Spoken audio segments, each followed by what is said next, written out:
There's no feeling more intense than starting over.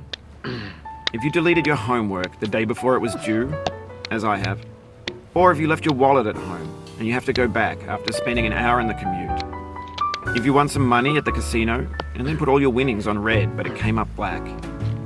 If you got your best shirt dry cleaned before a wedding and then immediately dropped food on it.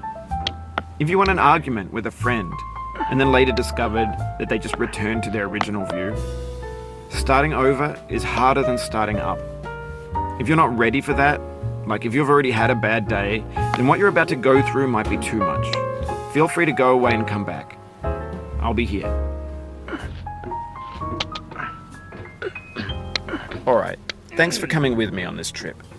I'll understand if you have to take a break at any point. Just find a safe place to stop and quit the game. Don't worry, I'll save your progress, always, even your mistakes. This game is a homage to a free game that came out in 2002, titled Sexy Hiking. The author of that game was Jazuo, a mysterious Czech designer who was known at the time as the father of B games. And B games are rough assemblages of found objects. Designers slap them together very quickly and freely, and they're often too rough and unfriendly to gain much of a following.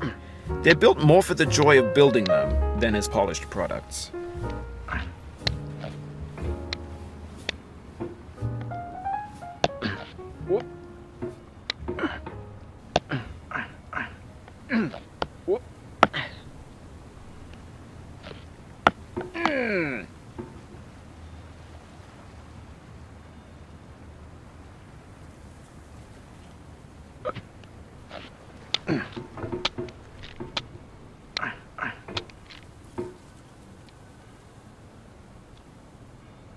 In a certain way, Sexy Hiking is the perfect embodiment of a B game. It's built almost entirely out of found and recycled parts, and it's one of the most unusual and unfriendly games of its time. In it, your task is simply to drag yourself up a mountain with a hammer. And that act of climbing, in the digital world or in real life, has certain essential properties that give the game its flavor. No amount of forward progress is guaranteed. Some cliffs are too sheer or too slippery. And the player is constantly, unremittingly in danger of falling and losing everything. Anyway, when you start Sexy Hiking, you're standing next to this dead tree that blocks the way to the entire rest of the game.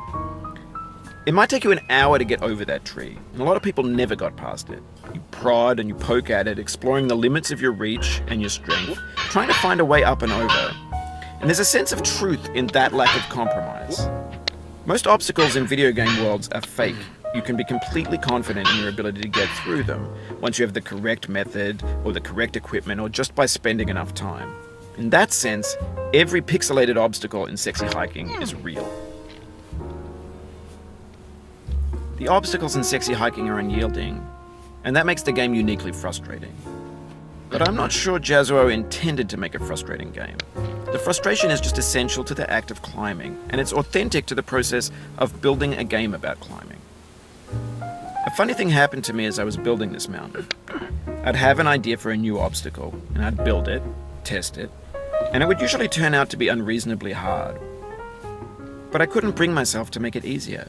It already felt like my inability to get past the new obstacle was my fault as a player, rather than as a builder. Imaginary mountains build themselves from our efforts to climb them, and it's our repeated attempts to reach the summit that turns those mountains into something real. When you're building a video game world, you're building with ideas, and that can be like working with quick-set cement. You mold your ideas into a certain shape that can be played with, and in the process of playing with them, they begin to harden and set until they're immutable, like rock. And at that point, you can't change the world, not without breaking it into pieces and starting fresh with new ideas.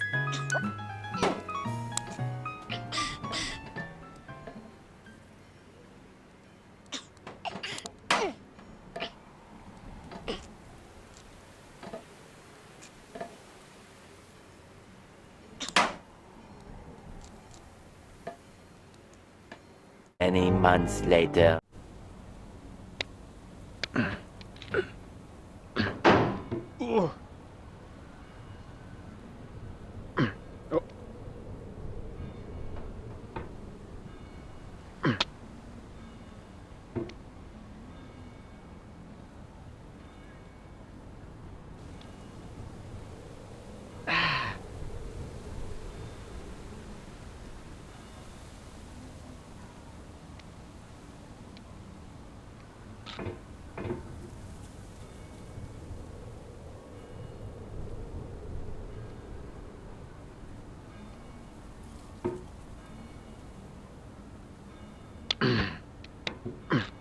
For years now, people have been predicting that games would soon be made out of prefabricated objects, bought in a store and assembled into a world. And for the most part, that hasn't happened, because the objects in the stores are trash. I don't mean they look bad or that they're badly made, although a lot of them are. I mean they're trash in the way that food becomes trash as soon as you put it in the sink. Things are made to be consumed and used in a certain context, and once the moment is gone, they transform into garbage. In the context of technology, those moments pass by in seconds.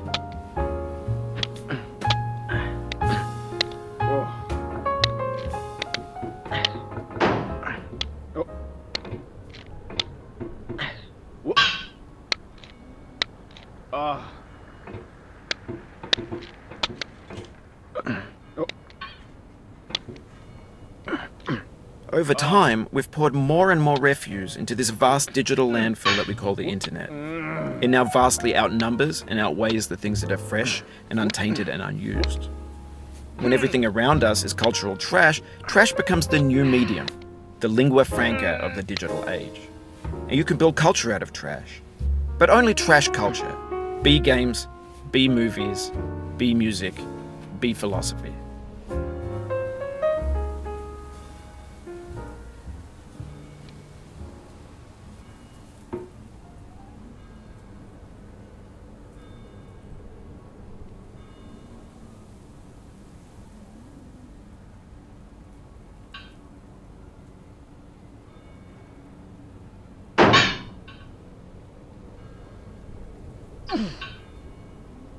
Maybe this is what digital culture is. A monstrous mountain of trash, the ash heap of creativity's fountain. A landfill with everything we ever thought of in it. Grand, infinite, and unsorted.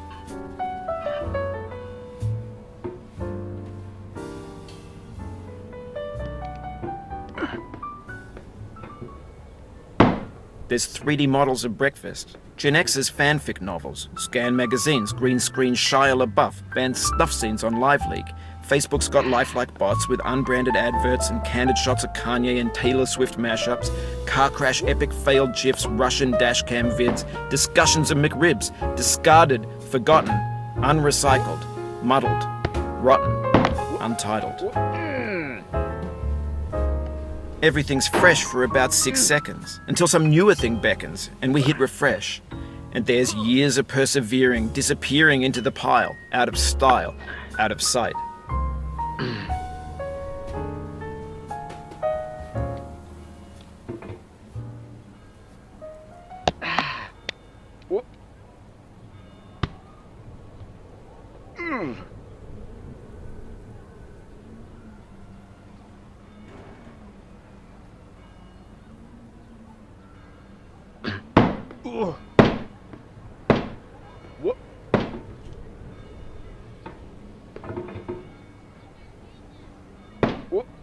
In this context, it's tempting to make friendly content that's gentle, that lets you churn through it but not earn it. Why make something demanding if it just gets piled up in the landfill, filed in with the bland things?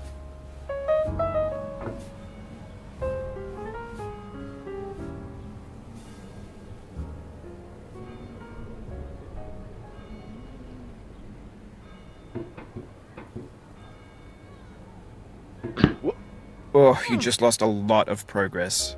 That's a deep frustration, a real punch in the gut.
When games were new, they wanted a lot from you.